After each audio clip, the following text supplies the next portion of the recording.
Hello everyone. स्वागत है एक बार फिर से आप सभी का आपके अपने YouTube channel RNCC nursing online coaching and online test series. तो आज का जो हमारा सेशन रहने वाला है वो प्रीवियस क्लासेस के अकॉर्डिंग ही रहेगा। क्या पढ़ने वाले हैं अपन, प्रीवियस ईयर के एम्स के एमसीक्यू सोल्व करेंगे। ओके, जो अपकमिंग एग्जाम में आने की यहाँ पे प्रोबेबिलिटी काफ़ी ज़्यादा हाई रहेगी। प्रैक्टिकल बेस एमसीक्यूज हम यहाँ पे सोल्व करने वाले हैं। उनके साथ साथ हम कुछ एमसीक्यूज थ्योरेटिकल भी लाने वाले हैं जो आपके प्री में काम आएंगे। साथ साथ में प्री के साथ में जो बच्चे केजीएमयू की प्रिपरेशन कर रहे हैं उनके लिए भी इम्पोर्टेंट रहने वाले हैं वो। बाकी के कुछ सीक्वेंशियल अपने एमसीक्यूज रहेंगे कि सीक्वेंस वाइज आपका यहाँ पे नर्स का बेस्ट रिस्पॉन्स क्या रहेगा, इस प्रकार के अपन यहाँ पे एमसीक्यू सोल्व करेंगे। तो ठीक है, अपना बाकी कंटिन्यू आगे क्लासेस भी फर्दर ऐसे ही कंटिन्यू चलती रहेगी। और इसी के साथ ही मैं आप सभी को बताना चाहूँगा कि आरएनसीसी की ओर से आरएनसीसी की ऑफिशियल ऐप पे, जो कि एंड्रॉयड के लिए भी है और आईओएस के लिए भी है, ठीक है। तो वहाँ पे हम क्या शुरू कर चुके हैं, हम वहाँ पे टोटल नॉर्सेट स्पेशल हमने टेस्ट सीरीज लॉन्च की है। लाइक प्रीवियस काफ़ी अच्छा रिजल्ट रहा हमारी टेस्ट सीरीज का। उसी प्रकार से इस साल भी इस बार भी इस वाले नॉर्सेट में भी हमने वापस से टेस्ट सीरीज लॉन्च की है हमने। उसमें आपको क्या मिलेगा, डेली 2 टेस्ट आपको सोल्व करने को मिलेंगे, लाइव टेस्ट रहेंगे, ठीक है। मॉर्निंग एंड इवनिंग टेस्ट रहेंगे अकॉर्डिंग टू शेड्यूल। अभी मैं आपको शेड्यूल बता दूंगा इसके बारे में। ओके, जो टेस्ट रहेंगे वो किस प्रकार के रहेंगे, सब्जेक्ट वाइज रहेंगे, टॉपिक वाइज रहेंगे। और वीकली जो हम टेस्ट कराएंगे वो कैसे करेंगे, pre note set special test वहाँ पे रहेंगे टोटल। अभी तो जैसे 100 एमसीक्यूज हो गए, तो उस प्रकार के आपको प्री और मेंस के यहाँ पे टेस्ट सीरीज देखने को मिलेगी। डेली आपका रिजल्ट एनालिसिस मिलेगा 500-600 स्टूडेंट्स के अंदर आपकी रैंक क्या रहती है, ठीक है। आप क्वालिफाई होते हो नहीं होते हो, और रैंक क्या रहती है, आपको रैंक से आपका क्या चॉइस ऑफ एम्स आपको मिल सकता है कि नहीं मिल सकता है, वो आपको पता लग जाएगा। और एमसीक्यूज जो हमने बनाए हैं, प्रिपेयर किए हैं, तो एनक्लेक्स का जो पैटर्न है उस पे, और previous year exam based, like वो किन किन टॉपिक्स में से एमसीक्यूज चूज कर रहे हैं उनसे प्रैक्टिकल कंटेंट हमने वहाँ पे इंक्लूड किया है। और यहाँ पे साथ साथ में रेशनल्स हमने इतने अच्छे दिए कि आपको थ्योरी अलग से पढ़ने की नीड नहीं पड़ेगी, जिन टॉपिक्स से हम यहाँ पे एमसीक्यूज हमने बनाए हैं। ओके, अभी मैं आपको शेड्यूल बता देता हूँ इसका। तो टोटल टेस्ट सीरीज आपको किस नाम से मिलेगी हमारी ऐप पे, नॉर्सेट स्पेशल टेस्ट सीरीज मिलेगी आपको। टोटल इसके अंदर 150 टेस्ट पेपर रहेंगे, 2 लाइव टेस्ट मिलेंगे आपको डेली। एक मिलेगा मॉर्निंग में, एक मिलेगा इवनिंग में। सपोर्टिव नंबर पे आप कॉल कर सकते हो। सपोर्टिव नंबर क्या है, 9588856774, ठीक है। इन नंबरों पे आप कॉल कर सकते हो। टेस्ट सीरीज के रिगार्डिंग आपकी जो भी क्वेरीज वगैरह हम वहाँ पे आपकी कंप्लीट कर देंगे। और ये जो स्केड्यूल आपको दिख रहा है, ये आपका नॉर्सेट 5.0 स्पेशल के लिए है, ठीक है। इसके अंदर हमने क्या किया, वीकली टेस्ट सीरीज 100 एमसीक्यूज की। उसके साथ में जैसे 7th एंड 8th ऑफ अगस्त को हमने क्या यहाँ पे कंडक्ट करवाया था, कार्डियोवेस्कुलर सिस्टम के एमसीक्यूज यहाँ पे सोल्व कराए थे, फिर रेस्पिरेटरी के, फिर नर्वस सिस्टम के, फिर बाद में वीकली हम यहाँ पे क्या करवा रहे हैं, प्री नॉर्सेट 5.0 की स्पेशल टेस्ट सीरीज हम यहाँ पे वो भी आपको करने को दे रहे हैं। उसके बाद में यहाँ पे सब्जेक्ट वाइज भी और टॉपिक वाइज भी आपको जो है वो एमसीक्यूज फर्दर मिलते जाएंगे, ठीक है। अगस्त मंथ का पूरा स्केड्यूल है, टिल नॉर्सेट आपका ये टेस्ट सीरीज कंटिन्यू रहेगा। और जो बच्चे केजीएमयू के लिए प्रिपेयर कर रहे हैं उनके लिए केजीएमयू के लिए भी टेस्ट सीरीज चलाई गई है। केजीएमयू के अंदर क्या बताया गया है, 100 एमसीक्यूज आपको वहाँ पे देखने को मिलेंगे। उसमें से 60 तो आपको रहेंगे नर्सिंग के एमसीक्यूज, एंड 40 एमसीक्यूज मिलेंगे आपको अदर सब्जेक्ट से। तो इस प्रकार से भी आपको वहाँ पे हमारी अलग से टेस्ट सीरीज बनाई हुई है स्पेशली फॉर केजीएमयू स्टूडेंट। तो अभी आपका ज़्यादा डिले नहीं करते हैं, बस ये इन्फॉर्मेशन जरूरी थी आप सभी को बताने के लिए, ताकि आप अपना प्रिपरेशन का बेस्ट दे सकें, ठीक है। तो एमसीक्यू है अपना, पहला एमसीक्यू है, which of the following sign and symptom of increased ICP after head trauma would appear first. Head trauma होता है तो क्या होता है, इंक्रीज आईसीपी होता है। तो फर्स्ट एमसीक्यू ये हो गया, आफ्टर हेड ट्रॉमा आईसीपी बढ़ता है, इंट्राक्रैनियल प्रेशर बढ़ जाता है। तो अब यहाँ पे देखिए क्या पूछा आपको, फर्स्ट साइन पूछा या फिर earliest sign symptom of increase ICP आपसे पूछा गया है। ऑप्शंस अपने पास में क्या है, bradycardia, large amount of very dilute urine, मतलब क्या है, यूरिन का जो डाइल्यूशन है वो यहाँ पे क्या देखने को मिलेगा, लार्ज। रेस्टलेसनेस एंड कंफ्यूजन देखने को मिलेगी पर्सन को, या फिर वाइड पल्स प्रेशर देखने को मिलेगा, ठीक है। सभी चीजें देखने को मिलती है, बट इन सबसे पहले क्या मिलेगा,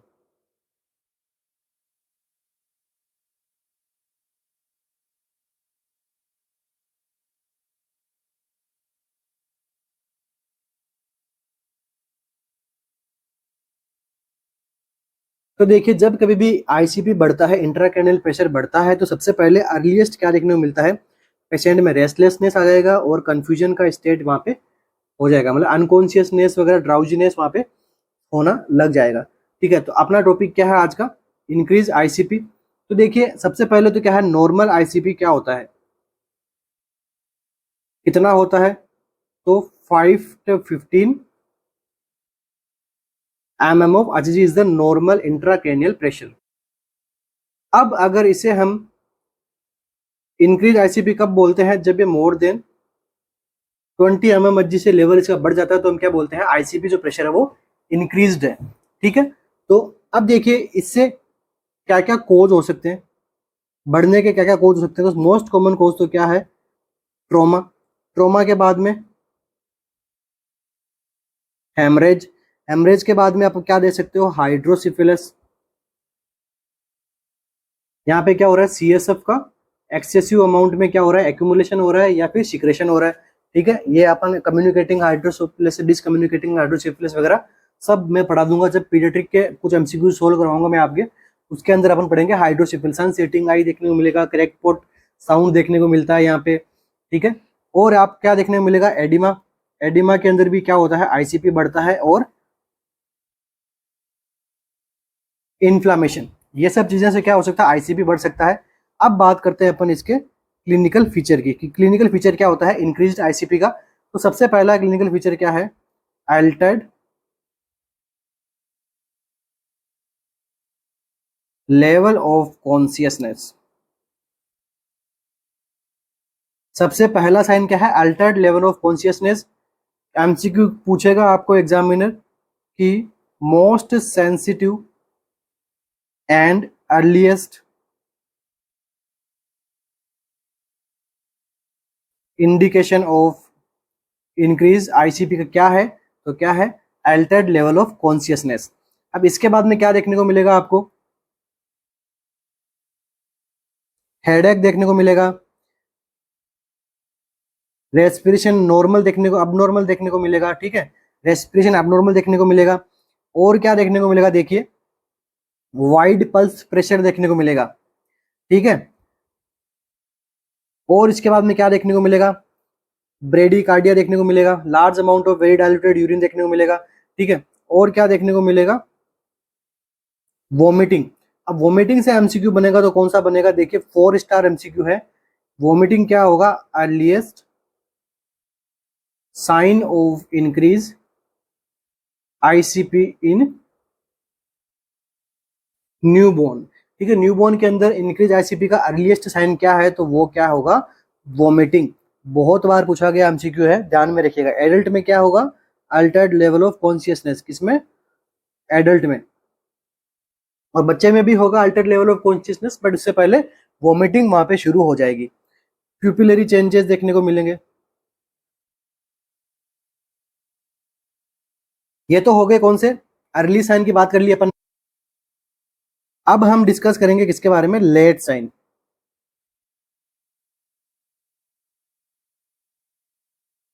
late sign of ICP increase.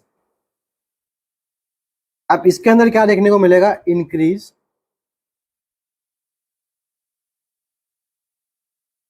Systolic blood pressure. ठीक है, सिस्टोलिक ब्लड प्रेशर इंक्रीज हो जाएगा, डायस्टोलिक रहेगा कितना, नियर बाय नॉर्मल, इसलिए क्या हो जाएगा, वाइड पल्स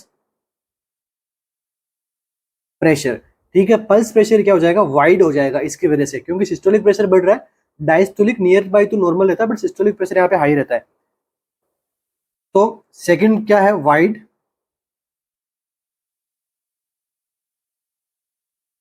पल्स प्रेशर। इसके बाद में नेक्स्ट क्या है, ब्रेडिकार्डिया और ब्रेडिपनिया। तो इन तीनों साइन को क्या बोलते हैं अपन,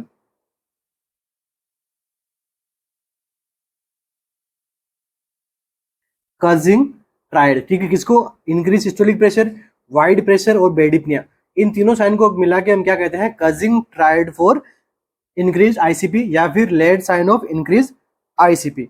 इसके बाद में और क्या साइन देखने को मिल सकता है, तो सीजर, ठीक है। और उसके बाद में पॉजिटिव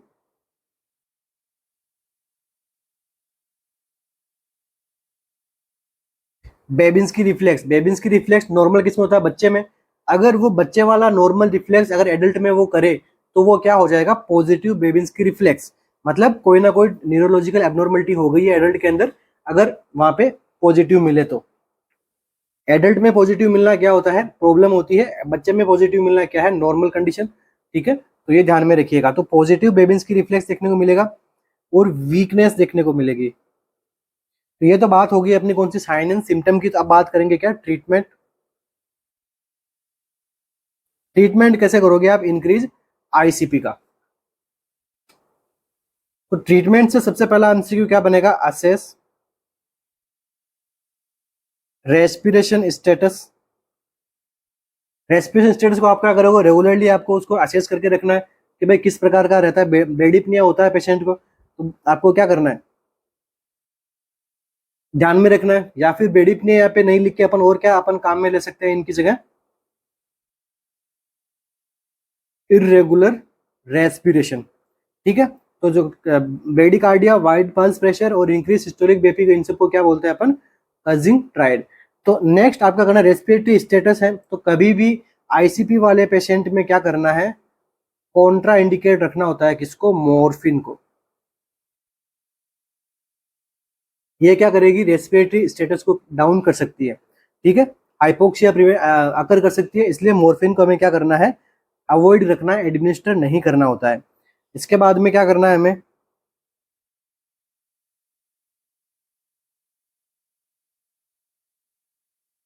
एयरवे की पेटेंसी अपने को बनाए रखनी है। नेक्स्ट इंपॉर्टेंट एमसीक्यू, पोजीशन क्या देंगे जिसकी आईसीपी बढ़ी हुई है, तो सेमी फॉलर। कौन सी कॉन्ट्रा इंडिकेट रख देंगे अपन, ट्रेंडलनबर्ग। ट्रेंडलनबर्ग क्या रहेगी, कॉन्ट्रा इंडिकेट। नीचे रहेगा तो ग्रेविटी की वजह से क्या होगा, और ज्यादा प्रेशर वहां पे फील होगा ब्रेन में। इसके लिए ट्रेंडलनबर्ग पोजीशन को अपन क्या करेंगे, अवॉइड करेंगे। अब सेमीफाइलर के अंदर भी अपन क्या कर सकते हैं, change the position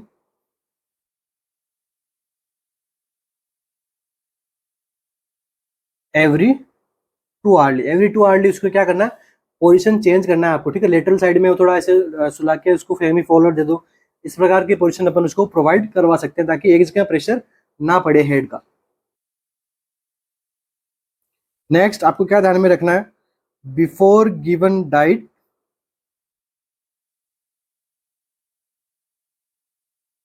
assess for gag reflex. Gag reflex का पता कर लेना भाई, अगर आप डाइट वगैरह दे रहे हो तो उससे पहले। ठीक है, और सीजर प्रिकॉशन भी रखना है। एंड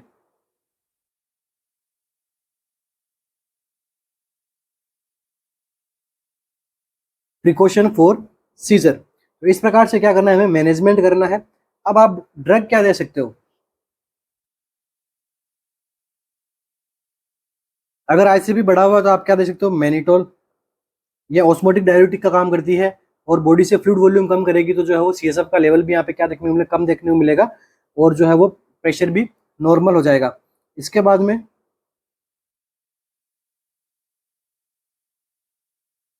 लिमिट करना है फ्लूइड इनटेक को 1200 ml पर डे तक। इससे ज़्यादा आपको फ्लूइड प्रोवाइड नहीं करना है।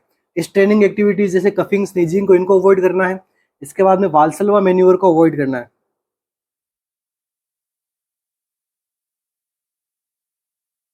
ठीक है, वाल्सल्वा मैन्यूवर को भी अवॉइड करना होता है। अब देखिए सर्जिकल ट्रीटमेंट अपन क्या कर सकते हैं यहाँ पे, वीपी शंट वगैरह डाल सकते हैं। अगर यहाँ पे क्या हो रहा है, सीएसएफ का जब बहुत ज्यादा सिक्रेशन हो रहा है तो आप वीपी शंट डाल दो। वेंट्रिकुलो पेरिटोनियल शंट वगैरह अपन डाल सकते हैं। ठीक है, अगर वो कंडीशन ठीक नहीं होती है तो। अब देखिए वीपी शंट से क्या एमसीक्यू बनता है, वीपी शंट से एमसीक्यू बनता है क्लाइंट की पोजीशन क्या रखेंगे यहाँ पे। तो पोजीशन हम क्या रखेंगे, सुपाइन विथ टर्न हेड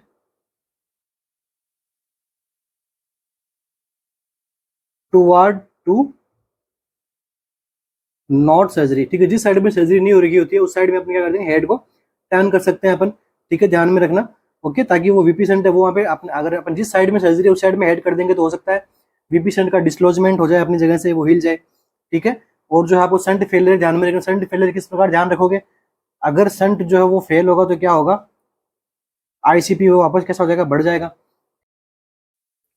एक छोटी सी इन्फॉर्मेशन और देना चाहूंगा, ठीक है, हमारी साथ साथ में डेली रेगुलर टेस्ट सीरीज भी रन करवाई जा रही है, जिसके अंदर आपको 80 to 100 MCQs मिलेंगे डेली के, टॉपिक बेस्ड, सब्जेक्ट वाइज आपके, और प्री एग्जाम स्पेशल जो आपके अपकमिंग एग्जाम रहेगा उस एग्जाम के अकॉर्डिंग यहाँ पे क्लासेस ली जाएगी। डेली आपका रिजल्ट एनालिसिस होगा, आपके अकॉर्डिंग टू लाइव रैंकिंग के आधार पे आपका रिजल्ट का एनालिसिस किया जाएगा। और एग्जाम पैटर्न जो सीरीज रहेगी वो कैसी रहेगी, ये जो वाली टेस्ट सीरीज, जो new daily regular test series है कैसी रहेगी, according to new exam pattern series रहेगी। तो इस प्रकार से हमारी डेली टेस्ट सीरीज भी यहाँ पे कंडक्ट करवाई जाती है, जो कहाँ मिलेगी आपको, केवल और केवल RNCC की ऑफिशियल ऐप पे, जो iOS के लिए भी है और एंड्रॉयड वाले पर्सन्स के लिए भी उपलब्ध है, ठीक है। तो जो भी स्टूडेंट्स इनके बारे में बाई करना चाहे, हमारे सपोर्टिव नंबर जो आपको नीचे नंबर दिख रहे हैं, इन पे डायरेक्ट कॉल या मैसेज कर सकते हैं। शुरू करते हैं आज के अपने सेशन को। Clinical nursing assessment for a patient with micro angiopathy, ठीक है। उसके क्या हुआ है, ब्लड वेसल्स के अंदर वहाँ पे क्या है कि एंजियोपैथी वहाँ पे देखने को मिली है। Who has manifested impaired peripheral artery circulation.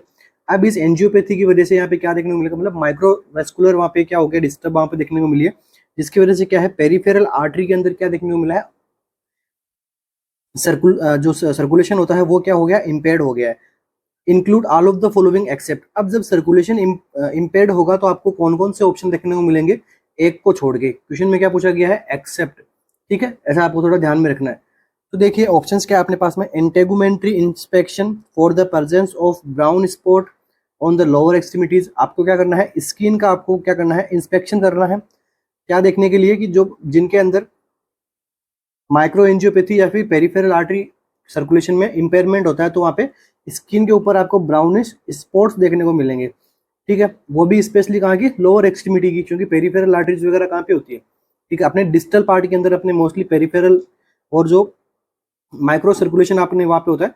तो यहाँ पे आपको क्या देखने को मिलेगा, ड्रॉट्स, ठीक है, ब्राउनिश स्पॉट्स आपको देखने को मिलेंगे।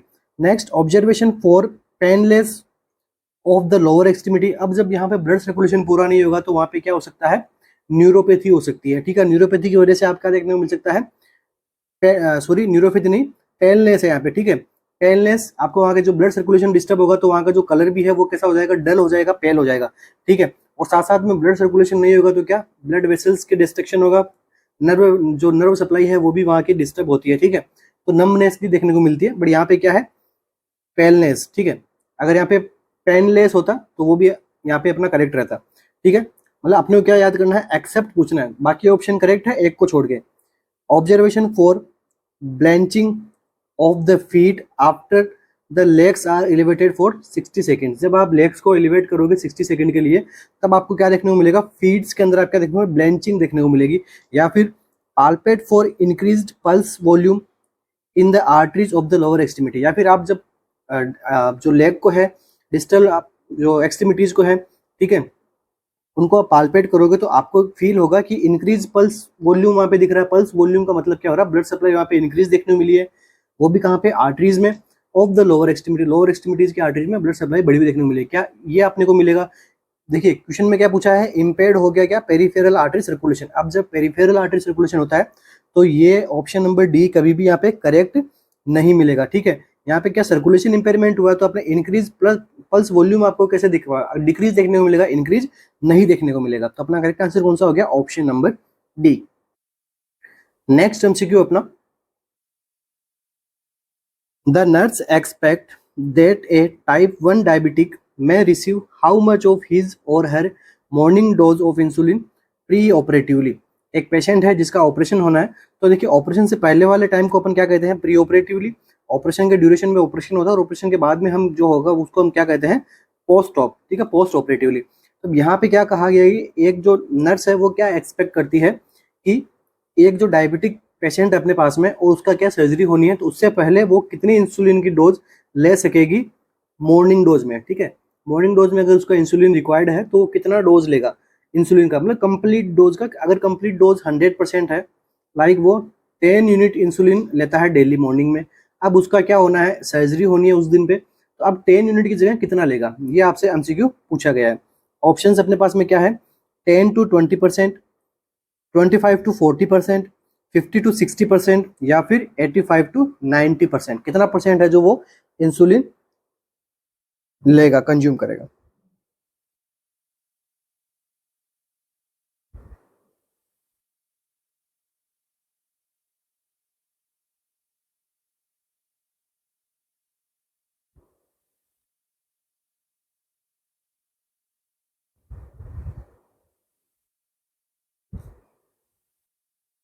तो इस सिचुएशन में हम क्या कर सकते हैं, जो देखिए अब यहाँ पर जो इसको इंसुलिन देना होगा ना, वो इंसुलिन भी किस प्रकार का होगा, लॉन्ग एक्टिंग।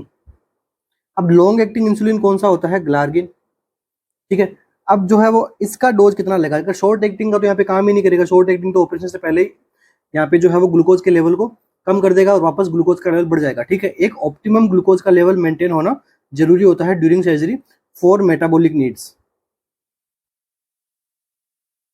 ठीक है। सर्जरी के अंदर आपको पता है मेटाबॉलिक जो डिस्टर्बेंस हमने को देखने को मिलता है, ब्लड लॉस वगैरह होता है, तो वहाँ पे मेटाबॉलिक नीड्स को फुलफिलमेंट करने के लिए एक ऑप्टिमम ग्लूकोज लेवल का भी बॉडी में होना जरूरी होता है, ठीक है। इसके लिए वो देखिए शॉर्ट एक्टिंग अगर इंसुलिन लेगा तो वो थोड़े टाइम के लिए एक्ट करेगा और वो आदमी वो उसका टाइम ड्यूरेशन खत्म हो जाएगा तो शुगर लेवल वापस बढ़ा देगा। तो इसके लिए अपन काम कौन सा लेते हैं, सबसे पहले तो ग्लार्गिन लॉन्ग एक्टिंग इंसुलिन। अब इसका भी कितना परसेंट लेगा, अगर ये अपनी फुल डोज ले लेगा तो मतलब वो तो 24 आवर्स के लिए कंप्लीट हो जाएगा, ठीक है। 24 आवर्स के लिए जो है वो क्या करेगा, हाइपोग्लाइसीमिया वाली कंडीशन कोज कर सकता है ड्यूरिंग ऑपरेशन, क्योंकि वहाँ पे ब्लड लॉस हो रहा है, ब्लड लॉस में भी ग्लूकोज लॉस हो रहा है और इंसुलिन की वजह से भी ग्लूकोज लॉस हो रहा है। तो इसका अपन फुल डोज कभी नहीं देते हैं, अपना कितना डोज लेते हैं अपन इसका, 50 to 60%, ठीक है। अपना आंसर क्या हो जाएगा, 50 to 60% ग्लूकोज की जो इंसुलिन की जो डोज है वो दी जा सकती है प्री ऑपरेटिवली क्लाइंट को फॉर मेटाबॉलिक नीड्स, ठीक है। नेक्स्ट एमसीक्यू अपना,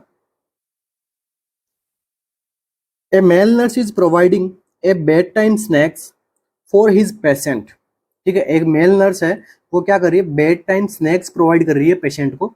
this is based on the knowledge that intermediate acting insulin are effective for an appropriate duration for. आपको क्या पूछा है, इंटरमीडिएट एक्टिव इंसुलिन कितने ड्यूरेशन के लिए एक्टिव रहते हैं, इफेक्टिव रहते हैं, उसका आपको पूछा है ड्यूरेशन, ठीक है। अब आपको ये पता होगा तभी आप उसको क्या दे रहे हो, बेड टाइम स्नैक्स दे रहे हो, ठीक है, क्योंकि वो काउंटर रेगुलेटरी वाला हार्मोन वाला टॉपिक दिमाग में लेके आ जाओ, क्योंकि वहां पे आपको पता लग जाएगा, ठीक है।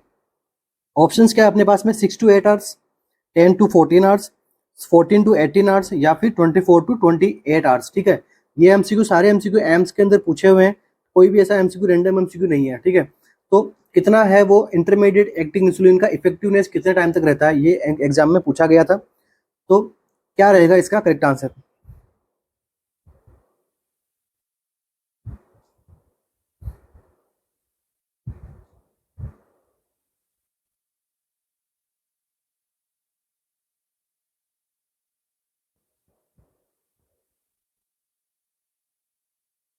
तो देखिए इंटरमीडिएट एक्टिंग इंसुलिन कौन कौन से होते हैं, तो यहाँ पे क्या देखने को मिलेगा आपको, ह्यूमोलिन एन और नोवोलिन एन, ये दोनों किस प्रकार के इंसुलिन होते हैं, इंटरमीडिएट इंसुलिन, ठीक है। अब यहाँ पे इनका जो है ड्यूरेशन कितने टाइम तक रहता है, वो रहता है 14 to 18 आवर्स का, ठीक है। तो ये इसका इस एमसीक्यू का आंसर क्या हो जाएगा, 14 to 18 आवर्स का। तो इसी प्रकार से आपको जो है वो बाकी के इंसुलिन का ड्यूरेशन भी और पीक टाइम भी आपको पता होना चाहिए, और कौन सा रैपिड है, कौन सा स्लो काम करता है, कौन सा लॉन्ग एक्टिंग है, ये सब भी आपको पता होना जरूरी है। तो आज का अपना टॉपिक क्या रहेगा, टाइप्स ऑफ इंसुलिन।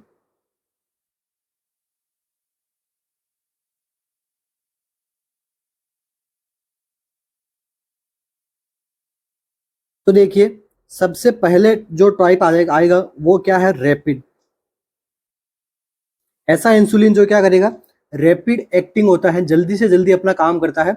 उसके अंदर कौन कौन से टाइप आते हैं, देखिए ये आपसे एमसीक्यू है, सारे ही सारे इंसुलिन के टाइप्स आपको ध्यान में रखना है, क्योंकि एग्जाम में पूछा रहता है। तो देखिए फर्स्ट वन जो है वो कौन सा है, ह्यूमोलेग, ह्यूमोलेग और लिस्प्रो। इसके बाद में आप क्या देख सकते हो, नोवोलेग, और इसी को हम क्या बोल सकते हैं, एस्पार्ट। और इसके बाद में क्या देखने को मिल सकता है, एपिड्रा, या फिर इसी को हम क्या कह सकते हैं, ब्लूनिसिन। ठीक है, तो ये 3 प्रकार के किस क्या हो गए, रैपिड एक्टिंग इंसुलिन। अब देखिए इनका टाइम ड्यूरेशन क्या रहता है।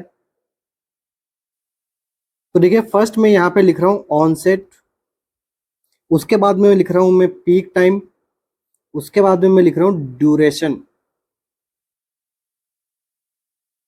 इन तीनों से एमसीक्यू बनता है, इंसुलिन का टॉपिक इंपॉर्टेंट है, एक एमसीक्यू तो आपको देखने को मिल ही जाता है। ठीक है, देखिए ऑनसेट का टाइम इन सब का कितना होता है, अप्रोक्स 15 to 30 मिनट्स के अंदर ये क्या करते हैं, ऑनसेट हो जाते हैं। और इनका पीक टाइम जो है वो 60 to 90 मिनट्स, और उसके बाद में ये एक्टिव कितने टाइम तक रहते हैं, ड्यूरेशन इतना कितना रहता है, 3 to 5 आवर्स तक क्या रहता है इनका ड्यूरेशन रहता है। इसलिए इनको रैपिड, और अपन इसको आगे इसका ड्यूरेशन के हिसाब से अपन इसको काम में ले सकते हैं। ठीक है, अब इनका एक्सपायर, इंसुलिन एक्सपायर कब हो जाएगा rapid, so with in 1 month after open. ठीक है, ओपन करने के बाद में रैपिड वाले जो इंसुलिन होते हैं ये विद इन 1 मंथ के अंदर एक्सपायर हो जाते हैं। स्टोर कहाँ करना होता है इंसुलिन का, तो +2 से +8 डिग्री सेंटीग्रेड पे इंसुलिन का स्टोरेशन भी करना जरूरी होता है। अब सेकेंड वन टाइप कौन सा होता है, शॉर्ट एक्टिंग। ठीक है, शॉर्ट एक्टिंग इंसुलिन के अंदर हम कौन कौन सा पढ़ते हैं, रेगुलर, रेगुलर को हम आर से भी डिनोट करते हैं। इसके बाद में ह्यूमलिन एंड नोवोलिन। ठीक है, दोनों ही किस प्रकार के हैं, एन। और इसके बाद में अपन क्या पढ़ सकते हैं इसके अंदर,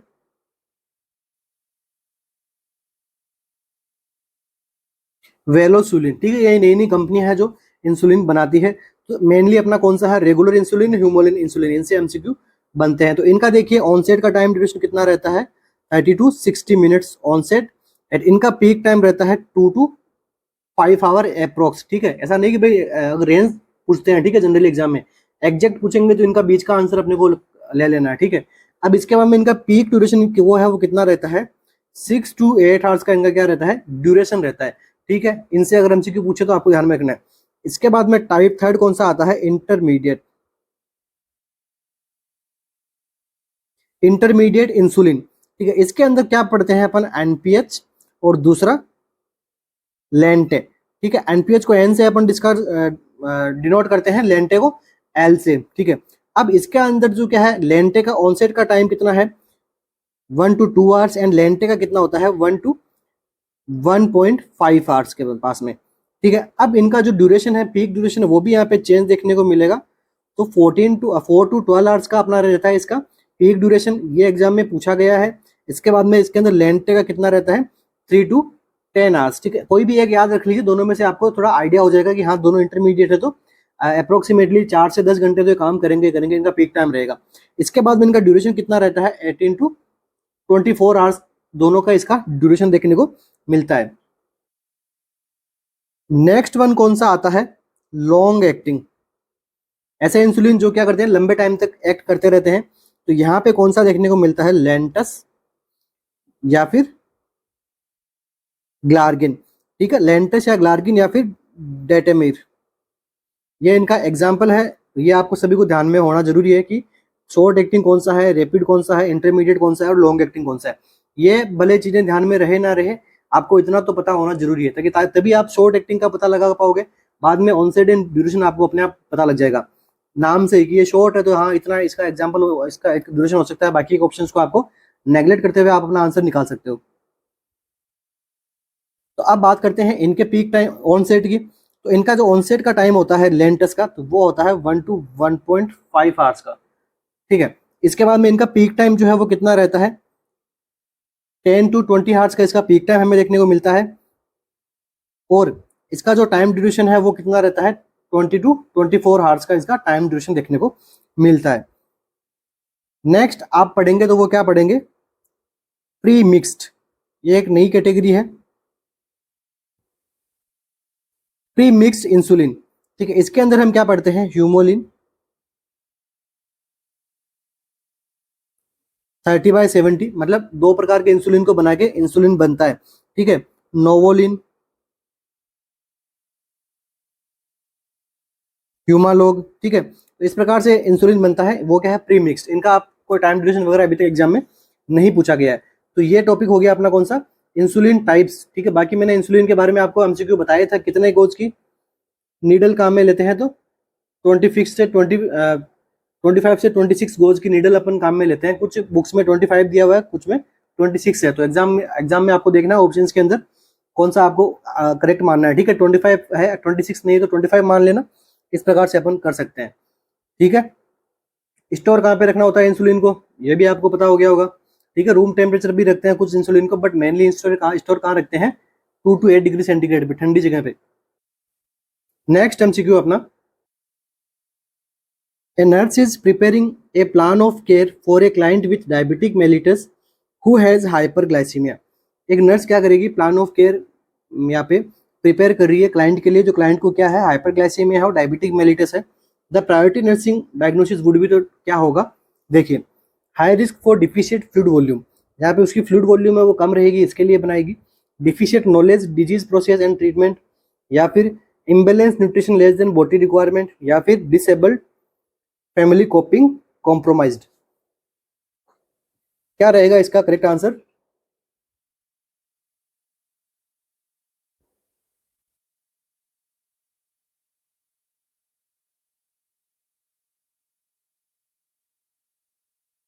तो देखिए, डायबिटिक मेलिटस के अंदर मैंने आपको समझाया था, जब मैंने डिजीज कंडीशन पढ़ाई थी तो मैंने आपको बताया था कि यहाँ पे आपको क्या देखने को मिलता है, ट्रिपल पी। ट्रिपल पी मतलब पॉली यूरिया, डिप्सिया एंड फेजिया।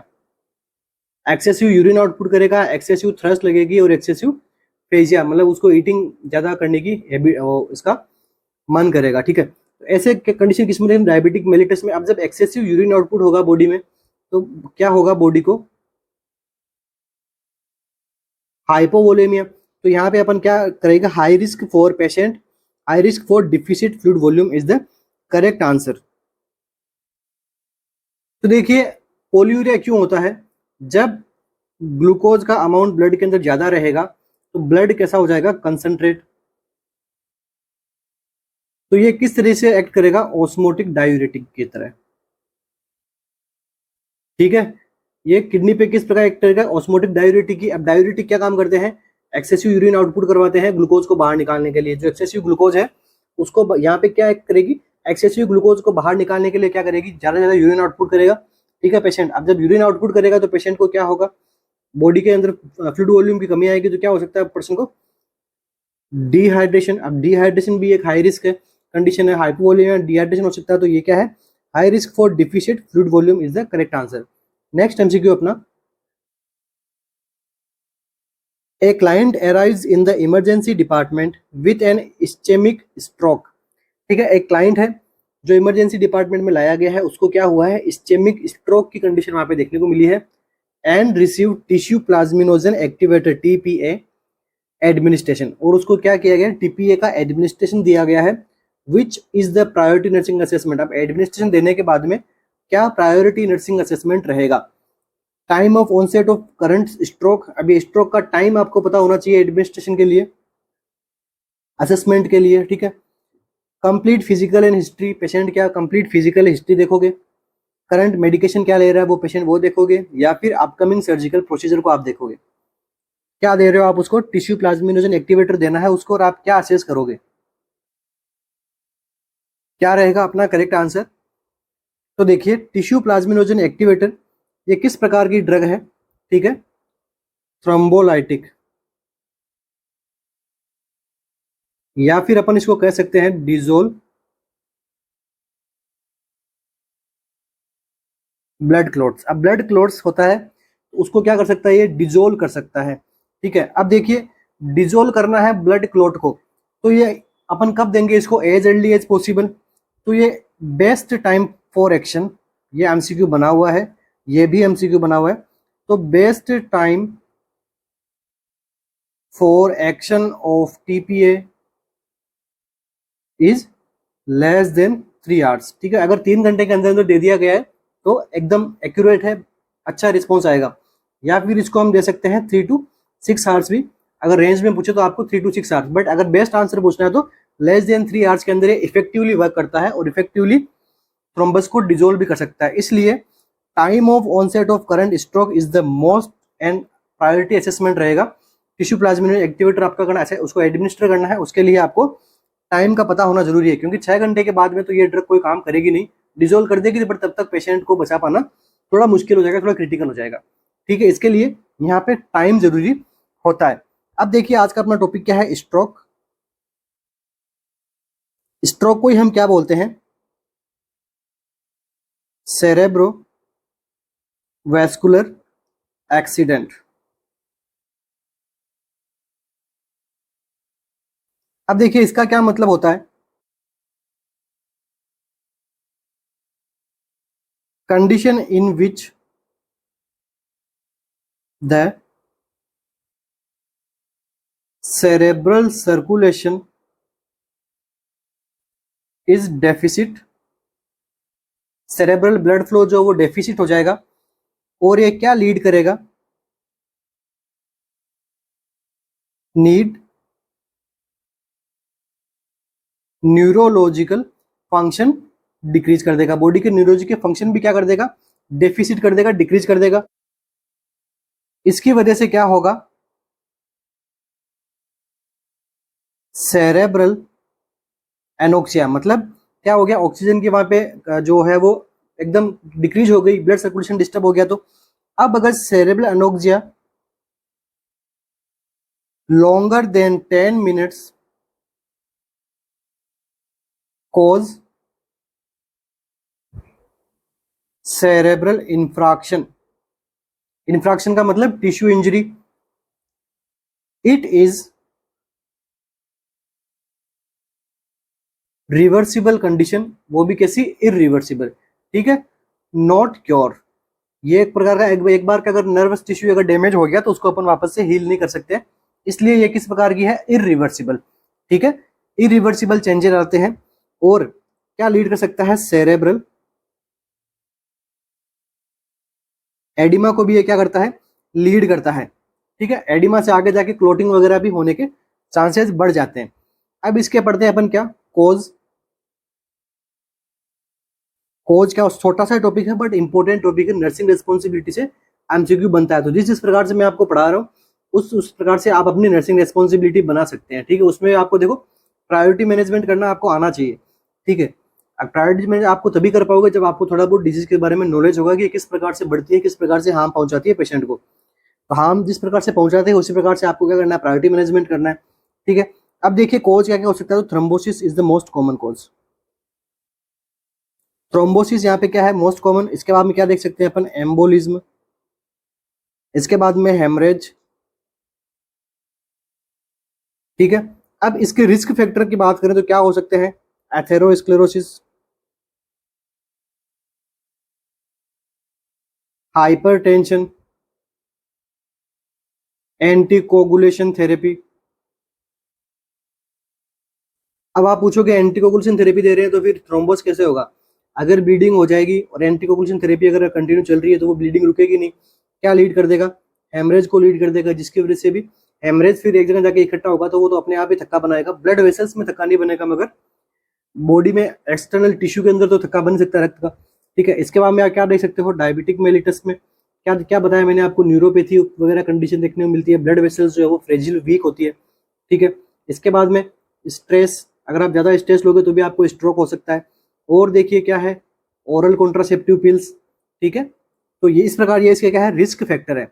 अब हम बात करते हैं इसके क्लिनिकल फीचर की। तो देखिए जब आपके पास में कोई स्ट्रोक का पेशेंट या सीवीए का पेशेंट आता है तो आपको क्या करना रहता है, एकदम फास्ट उसका असेसमेंट करना होता है, जल्दी से जल्दी, क्योंकि आपके पास में टाइम बहुत कम बचता है उसकी जान बचाने के लिए। तो आप क्या करोगे, फास्ट असेसमेंट। ठीक है, फास्ट असेसमेंट यहाँ पे क्या है, इसकी ट्रिक है, ऐप से क्या हो जाएगा, देखिए फेशियल ड्रॉपिंग, फेशियल मसल्स की वहां पे क्या देखने को मिलेगी, ड्रॉपिंग देखने को मिलेगी, जिस साइड में सीवीए हुआ है, राइट में हुआ तो लेफ्ट में होगी, लेफ्ट में हुआ तो राइट में होगी फेशियल मसल्स का ड्रॉपिंग। अब नेक्स्ट ए में आप क्या देख सकते हो, आर्म वीकनेस, आर्म का जो राइट जो डोमिनेंट पार्ट होता है उसका अपोजिट साइड में क्या रहेगी, वीकनेस रहेगी बॉडी के अंदर। और क्या देख सकते हो, एज से आपको क्या देख सकते हो, स्लरिंग ऑफ स्पीच, उसका जो स्पीच है वो प्रॉपर नहीं रहेगा। इसके बाद में टाइम, कितने टाइम में स्ट्रोक उसको हुआ है, कितनी देर होगी ऐसी कंडीशन की। तो ये क्या है, फास्ट असेसमेंट। ठीक है, ये किसके लिए करते हैं, एग्जाम में पूछा गया था तो स्ट्रोक के लिए, सीवीए के लिए। फास्ट असेसमेंट किसके लिए किया जाता है, सीवीए के लिए। एग्जाम में पूछा गया है एमसीक्यू, और इनके टाइप्स को भी आप ध्यान में रखना, एग्जाम में पूछ सकते हैं। ठीक है, सेरेब्रल एनोक्सिया से 10 मिनट बाद में क्या कौन सी कंडीशन आ जाएगी, इरिवर्सिबल वाली कंडीशन। ठीक है, अब हम बात करते हैं इसके और साइन एंड सिम्टम की। तो देखिए क्लिनिकल फीचर अपन चल रहे हैं, इसके बाद में क्या हो सकता है, एपहाशिया पेशेंट को। एपहाशिया के अंदर क्या होता है, inability to use word in right context. ठीक है, प्रॉपर तरीके से वो बोल नहीं पाएगा, अपनी बात नहीं समझा पाएगा। इसके बाद में क्या हो जाएगा, एग्नोसिया, सिमिलर ऑब्जेक्ट को पहचानना भूल जाएगा, एग्नोसिया। ठीक है, inability to recognise family object, उसको हम क्या बोलते हैं, anoxia, agnosia. Inability to recognise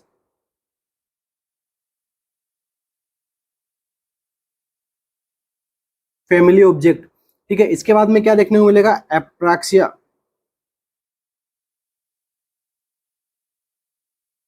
loss of body's ability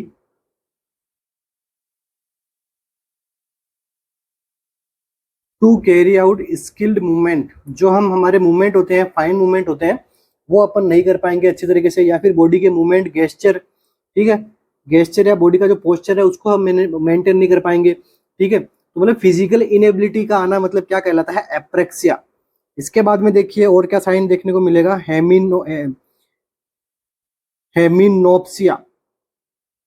हेमिनोप्सिया क्या होता है, देखिए इसको वापस मैं लिखता हूं एक बार। हेमिनोप्सिया क्या होता है, blindness of one half the visual field. उसका विजुअल फील्ड में एक तरफ से दिखना बंद हो जाएगा, इसको हम क्या बोलते हैं, हेमिनोस्पिया। इसका ही अपोजिट क्या होता है, देखिए ऑनोनिमस हेमिनोस्पिया। मतलब क्या हो गया यहाँ पे, जैसे अपनी क्या है, दोनों साइड की आंखें, और दोनों के साइड के अंदर ही क्या हो गया, हाफ हाफ साइड का विजुअल फील्ड दिखना बंद हो गया। और यहाँ पे क्या होता है, किसी भी एक आंख में हाफ साइड का विजुअल फील्ड ब्लाइंड हो जाता है, तब क्या बोलते हैं इसको, हेमिनोस्पिया। दूसरा होमोनोमस हेमिनोप्सिया क्या होता है, दोनों आंख के अंदर, ठीक है, बोथ आइज के अंदर हाफ फील्ड कैसा हो जाए, ब्लाइंड हो जाए, इसको हम क्या कहते हैं, होमोनिमस हेमिनोप्सिया। तो दोनों ही टर्म इंपॉर्टेंट है, स्ट्रोक के अंदर आती है, तो ध्यान में रखिएगा, एग्जाम में एमसीक्यू बनता है इनसे। इसके बाद में क्या होता है, नेगलेक्ट सिंड्रोम।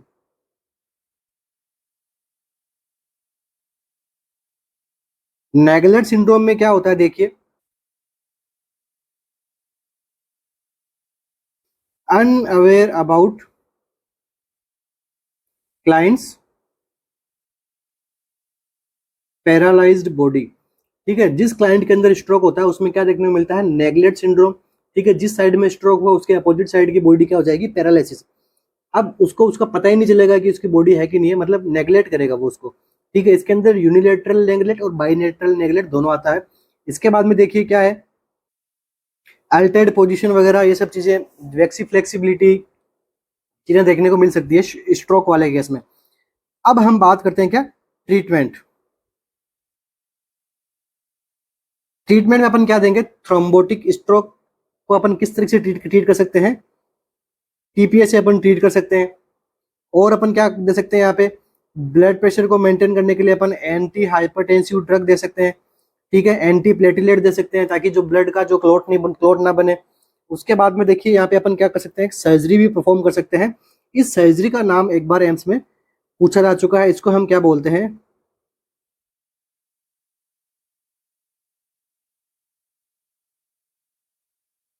एंडाटेरेक्टोमी। तो ये किसके लिए करते हैं अपन, स्ट्रोक के केस में, जिस जगह पे स्ट्रोक होता है उसको ट्रीट करते हैं। ठीक है, हेमरेजिक स्ट्रोक के अंदर अपन क्या कर सकते हैं, इस सर्जरी को अपन परफॉर्म कर सकते हैं।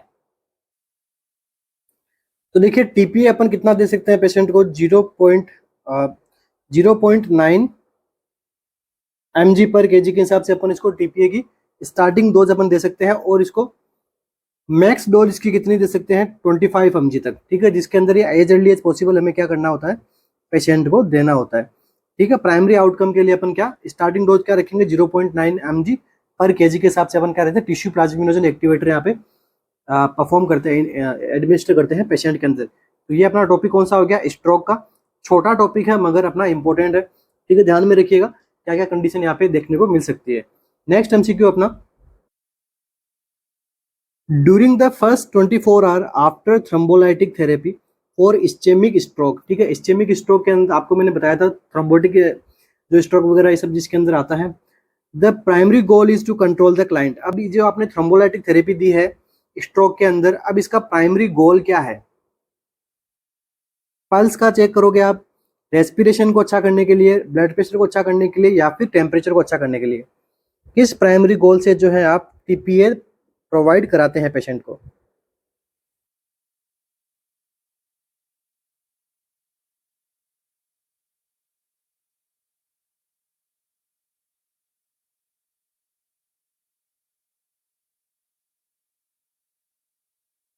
देखिए जब कभी भी हम क्या करते हैं थ्रोम्बोलाइटिक थेरेपी प्रोवाइड करते हैं पेशेंट को, तो हमें क्या मेंटेन करके रखना होता है, ब्लड प्रेशर, ठीक है, ब्लड प्रेशर को हमें क्या करना होता है, प्राइमरी हमें मेंटेन करना होता है।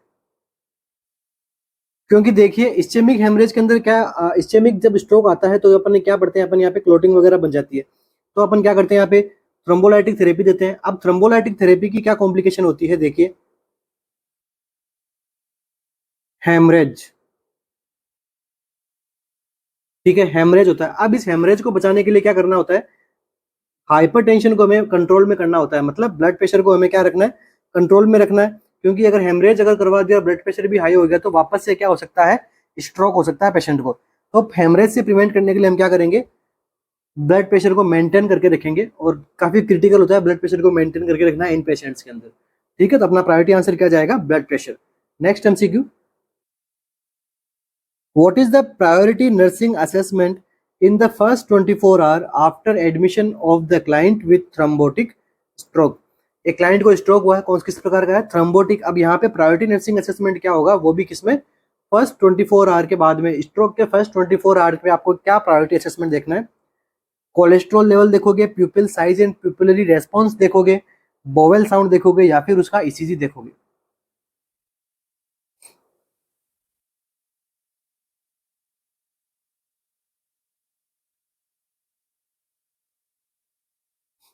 तो देखिए ऐसी कंडीशन में क्या करते हैं अपन, pupil size and pupillary response को अपन क्या करते हैं, प्रायोरिटी देते हैं, इनके रेस्पॉन्स को हम देखते हैं।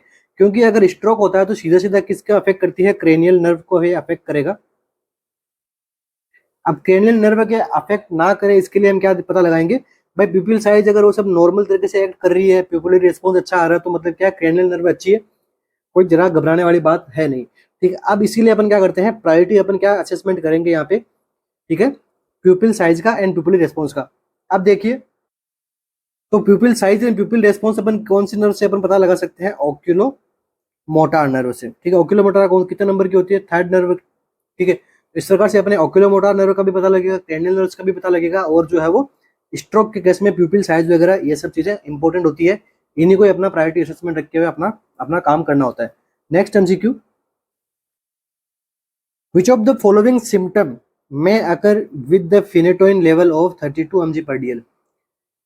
फिनेटोइन का लेवल अगर 32 mg पर डीएल आ रहा है तो वहां पे क्या सिम्टम देखने को मिलेगा, ataxia and confusion, sodium depletion, tonic clonic scissor, या फिर यूरिनरी इनकॉन्टिनेंस।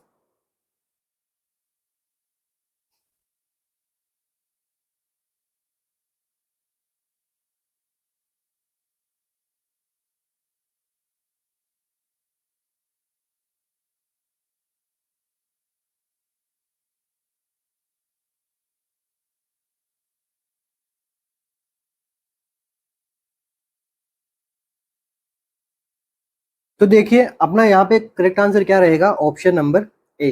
तो सबसे पहले इस आंसर पे जाने से पहले आपको पता होना चाहिए फिनेटोइन का नॉर्मल थेरापेटिक लेवल कितना होना चाहिए।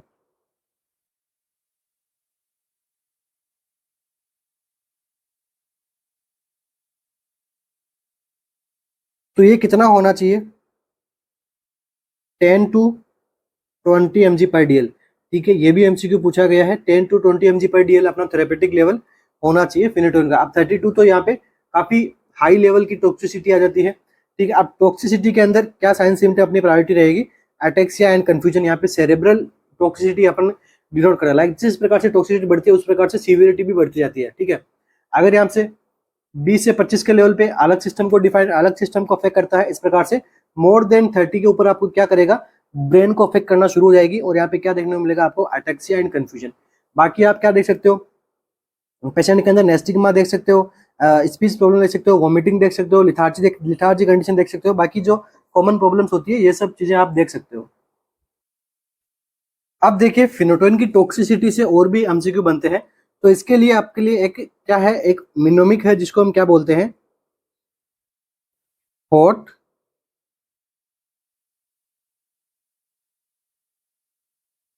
हॉट मलाइका, ठीक है। तो अब यहाँ पे क्या देख सकते हो, अपन किसकी बात कर रहे हैं, एडवर्स इफेक्ट, ठीक है। थिनोसोइन के एडवर्स इफेक्ट की बात कर रहा हूं मैं। तो यहाँ पे एड से आपको क्या देख सकते हो आप, हिर्सुटिज्म, और क्या देख सकते हो आप, हाइपरट्रोफी ऑफ गम,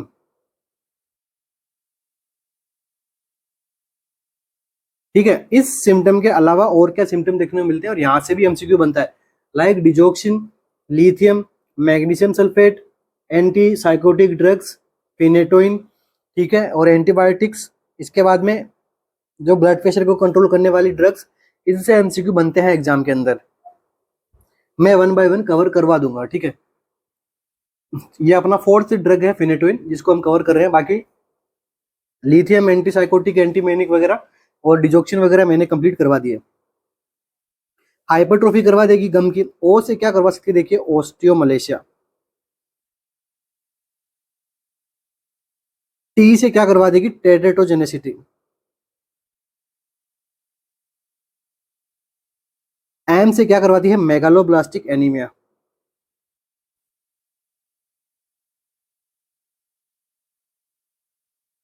ये एमसीक्यू पूछा हुआ है, हिस्टोटिज्म का पूछा हुआ है, हाइपरट्रोफी ऑफ गम का पूछा हुआ है, ठीक है। और देखिए ए से आपको क्या करवा सकती है, एटेक्सिया एंड नेस्टिगमस वाली कंडीशन। एल से क्या करवा देगी, लिम्फेडिनोपैथी।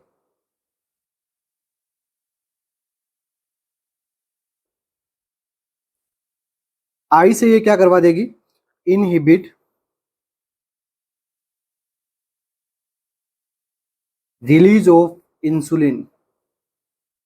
इंसुलिन के रिलीज को क्या कर देगी, इनहिबिट करेगी। तो क्या हो जाएगा, हाइपर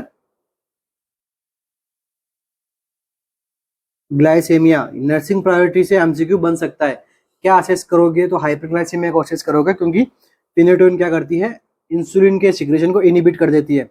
इसके बाद में के से आप क्या देखोगे, वेरी इंपॉर्टेंट एमसीक्यू, ये वाले दोनों वाले भी पूछे हुए हैं, और एटेक्सिया का तो ये आपके सामने ही रहा एमसीक्यू, ठीक है।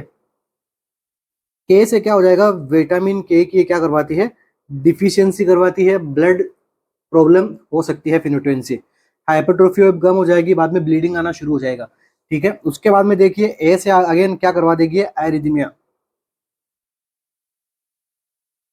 तो ये तो हो गए क्या, एडवर्स इफेक्ट अपनी बॉडी को लेकर जब हम क्या कौन सी ड्रग देते हैं, फिनेटोइन। अब हम बात करेंगे नेक्स्ट कौन सी, फीटल हाइडेंटोइन सिंड्रोम।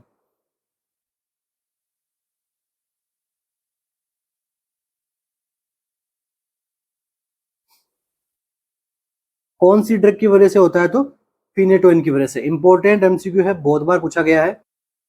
इस सिंड्रोम के अंदर क्या देखने को मिलता है, तो बच्चे के अंदर हाइपोप्लेटिक फ्लेंजिस देखने को मिलेगी, और क्या देखने को मिलेगा आपको, क्लेफ्ट लिप एंड पैलेट, और क्या देखने को मिलेगा आपको, माइक्रोसिफेली, ठीक है। बच्चे का हेड है वो कैसा होगा, छोटा रहेगा, ठीक है। ये तो बात होगी अपने फीटल हाइडेंटोइन सिंड्रोम में क्या क्या देखने को मिलेगा। अब और क्या देखने को मिल सकता है आपको, विटामिन के के साथ में ये विटामिन B12 का भी डिस्टरबेंस करती है बॉडी के अंदर, एंड न्यूरोपैथीज भी साइन सिम्टम आते हैं। न्यूरोपैथीज के अंदर जैसे अटेक्सिया हो गया, वर्टिगो हो गया, तो ऐसे सारे सिम्टम्स किसकी वजह से अपने देखने को मिलते हैं, फिनेटोइन का लेवल जब बढ़ जाता है तब, ठीक है। तो बाकी ये टेरेटोजेनिसिटी क्या करती है, फीटल हाइडेंटोइन सिंड्रोम कॉज करवा देती है। तो ये होगी यहाँ पे इंपॉर्टेंट ड्रग कौन सी, फेनेटोइन। तो इसी के साथ ही आज की अपनी क्लास को कंप्लीट करेंगे। आशा करता हूँ आपको वीडियो लेक्चर्स काफ़ी अच्छा लगा हो, आपका नॉलेज खूब सारा बूस्टअप हुआ हो, और मिलते हैं अपने नेक्स्ट सेशन में जिसके अंदर इससे भी ज़्यादा अच्छे प्रकार के एमसीक्यूज़ मैं लेके आऊँगा आप सभी के लिए, और इससे भी बेहतरीन टॉपिक मेरी कोशिश रहेगी कि इससे भी बेहतरीन उसको सेशन बनाया जाए और खूब सारे एमसीक्यूज़ हम सोल्व करें साथ में मिलके। कुछ दिनों बाद में जब एग्ज़ाम नियर बाय रहेगा तो कोशिश करूँगा मैं लाइव क्लासेस लेने की, ठीक है, तो वहाँ पे भी अपना बेहतरीन अपना सेशन चलेगा। अगेन एक रिमाइंडर है किसके लिए, अपनी टेस्ट सीरीज़ के लिए।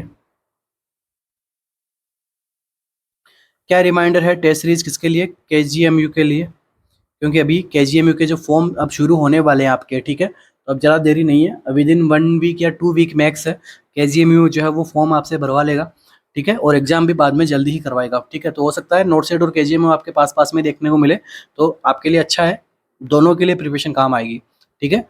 और साथ में ही देखो केजीएमयू का जो पेपर है वो एग्जाम पेपर किस प्रकार का होगा, 60 एमसीक्यू आपके नर्सिंग से, बाकी के 10+10+ करके आपके जो एमसीक्यूज आएंगे अदर सब्जेक्ट में से। तो अपनी जो टेस्ट सीरीज है उसके अंदर भी आपको कितने पेपर मिलेंगे, टोटल 120 टेस्ट पेपर आपको देखने को मिलेंगे अपनी टेस्ट सीरीज के अंदर, और ये सब कहाँ पे मिलेंगे आपको, हमारी ऐप के अंदर।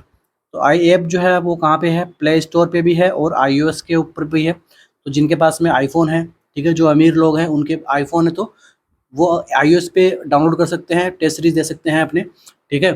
और टेस्ट सीरीज के अंदर क्या है, ये जो 60 पेपर है अपने, सॉरी ये जो अपना 60 एग्जाम पैटर्न है, इसके एमसीक्यू कितने बनाए गए हैं, इसके जो टोटल 50 टेस्ट बनाए गए हैं इसके एग्जाम पैटर्न के अकॉर्डिंग, और बाकी के जो रेस्ट टेस्ट पेपर है उसके अंदर क्या है, सब्जेक्ट वाइज